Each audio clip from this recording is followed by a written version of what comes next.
Mes camarades, bonjour. Je vous apporte le salut fraternel des organismes sociaux des Alpes-Maritimes. À la lecture du rapport d'activité du secrétaire général, on aurait pu voter globalement favorablement. Seulement, il y a certains dysfonctionnements, il y a certains résultats qui font que l'on ne peut passer sous silence certains faits. Oh, j'en citerai qu'un ou deux, cela suffira amplement. Tu as dit, Sébastien, que l'AFEC s'était doté d'un outil, en l'occurrence un centre de formation qui excelle, j'en conviens. Par contre, entre le centre de formation de la fédération et les formations qui sont dispensées dans les unions départementales par le CFMS, je ne vois pas trop la différence. La seule différence que je vois aujourd'hui, c'est que les camarades qui sont réunis pour une session ou pour une autre à Paris, il y a une camaraderie, une amitié qui va se dégager et après elle va s'estomper de par la distance. Par contre, quand le CFMS agit dans les unions départementales, cette camaraderie qui est essentielle, eh bien tout simplement, cette camaraderie-là, elle se perpétue. Elle se perpétue, elle permet, parce qu'elle se situe dans le même département, de s'entraider entre gens de l'AFEC, entre gens de la métallurgie, entre gens de la chimie, etc., etc. Et c'est ce qui permet en tout cas à tous les départements de pouvoir prospérer et de pouvoir en tout cas se développer et de façon bien plus importante que c'est un fait. La seule différence qui existe, mes camarades, et je vous le dis aujourd'hui, je le regrette et je le comprends à la fois, c'est le côté budgétaire. Et je ne pourrais pas passer quand même sous silence certains dysfonctionnements. Comment aujourd'hui une section fédérale peut-elle envoyer à chaque adhérent une lettre sans en avertir le secrétaire général du syndicat ou de la section syndicale, sans en avertir le secrétaire de l'union départementale, et de leur demander un RIB pour verser les cotisations? Vous savez très bien que les syndicats de base, ils se font aussi leur petite trésorerie pour régler leurs frais de déplacement, pour faire construire tout simplement leur bureautique, pour intenter une action prud'homale ou je ne sais quoi. Aujourd'hui, ils n'en ont plus. Ils tapent à la porte d'où? Ils tapent à la porte de l'union départementale ou tout simplement, ils quittent Force ouvrière pour aller voir ailleurs. Ça, mes camarades, on ne peut pas le tolérer parce que si toutes les sections fédérales de la FEC, si toutes les fédérations agissaient ainsi, les unions départementales auraient bientôt fait de mettre la clé sous la porte. Et puisqu'on parle de développement, puisque l'on parle tout simplement de représentativité, je crois qu'on oublie un peu trop vite l'histoire. L'histoire, c'est au début des années 2010, la CGC était entre 6 et 7 points de force ouvrière. À la dernière représentativité, elle était à 4 points. Et à celle-ci, elle n'est plus qu'à 2 points. On attend quoi? Qu'à la prochaine représentativité, la CGC, que ce soit à la FEC, que ce soit dans n'importe quelle fédération, dans n'importe quelle union départementale, la CGC ou FO gagne de quelques dixièmes. Je crois qu'il est temps, aujourd'hui, à la FEC, puisque nous parlons que de la FEC, eh bien, que la FEC s'adresse aux cadres, pose des revendications pour les cadres. Les cadres ne doivent pas être aujourd'hui ce que les salariés, ce que les employés, ce que les ouvriers ne veulent pas. Ils comptent pour notre représentativité. Nous devons nous adresser à eux. Nous devons avoir les mots, nous devons avoir leurs revendications dans toutes nos résolutions, dans tous nos communiqués. Et j'irai un peu plus loin encore.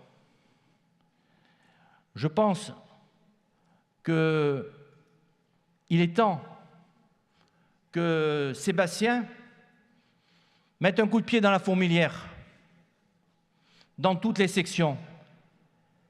Parce que je ne mets pas toutes les sections sur le même plan. Je dis que Sébastien et son bureau doivent, dès demain, dire que tout le monde fonctionne de la même manière. Il ne peut y avoir et les uns et les autres. Et j'excuserai Sébastien. Sébastien, lors de son dernier mandat, il n'a pas eu une vie très facile à titre privé. Il a eu d'énormes problèmes de santé qui l'ont cloué au lit, qui ont eu à un moment donné des répercussions sur sa convalescence et autres. Il a voulu faire du télétravail. Mais moi, je vais vous dire une chose.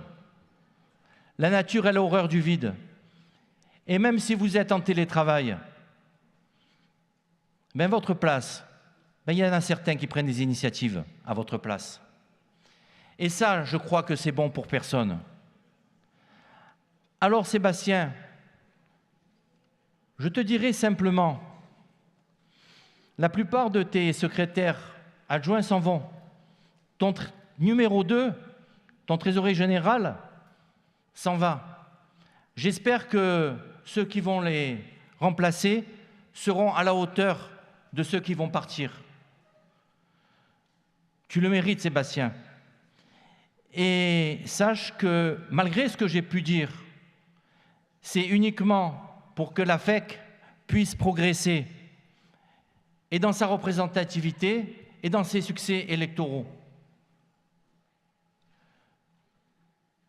Je dirais, Sébastien, que malgré ce que j'ai pu dire, et c'est minime, je le pense, au regard de ton rapport moral, nous voterons, en ce qui concerne le syndicat départemental des organismes sociaux des Alpes-Maritimes, ton rapport d'activité.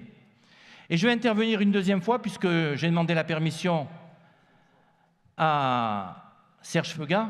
Il ne sait pas pourquoi. Parce qu'on intervient toujours pour le rapport moral, on intervient aussi toujours pour le rapport financier. Alors je ne vais pas te poser des questions, parce que comme tout bon trésorier, tu vas savoir me répondre. Et tu m'apporteras l'épreuve. Je dirais simplement que tu as commencé ton mandat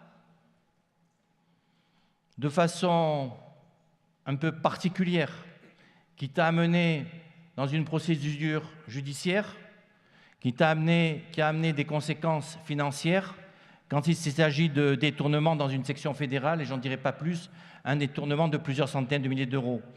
Je passerai tout le milieu parce que je sais qu'on est chronométré. Et puis, ce n'est pas non plus ni de ta faute, ni celle de Sébastien, si aujourd'hui vous avez de gros soucis immobiliers qui impactent fortement les finances. Et je crois que Sébastien, comme n'importe quel secrétaire général, aimerait avoir un trésorier qui s'en va et qui laisse un bilan comptable sain, une gestion parfaite, avec des réserves, avec un résultat comptable excédentaire tous les ans. Et puis, au-delà d'être un trésorier, beaucoup auraient aimé avoir un trésorier et un militant à la fois. Serge a démarré comme secrétaire général d'une MSA départementale. Il a été secrétaire général de la section fédérale des organismes agricoles. Il en était ensuite le trésorier. Mais cela n'a pas empêché, parce qu'il était convaincu de ses idées. Il était porté par ses idées. Et ces idées, personne ne pouvait lui enlever. Il a réussi à se faire élire à certains postes au niveau de la Confédération. Il a assisté, je l'ai vu, à tous les CCN. Et à tous les CCN où il était présent, il a pris la parole pour défendre sa fédération, pour défendre ses idées, pour défendre tout simplement les idées de Force ouvrière auxquelles il croyait. Et moi, vis-à-vis de Serge, je vous dirai qu'une chose. Ce n'est pas le trésorier, ce n'est pas le militant que je retiens, c'est la personne, c'est l'homme.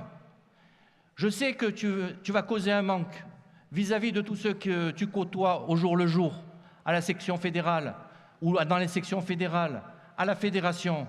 Mais tu vas aussi causer un vide, un manque pour ceux qui t'approchent un peu moins. Mais dans tous les cas, tu resteras un homme dont les qualités premières sont la générosité, sont l'altruisme, sont tout simplement l'humanisme. Et tu resteras, pour tous ceux qui t'ont connu, de près ou de loin, tu feras partie un peu de leur cœur et ils s'en souviendront, je crois, au-delà et bien au-delà de leur retraite. Je vous remercie, mes camarades.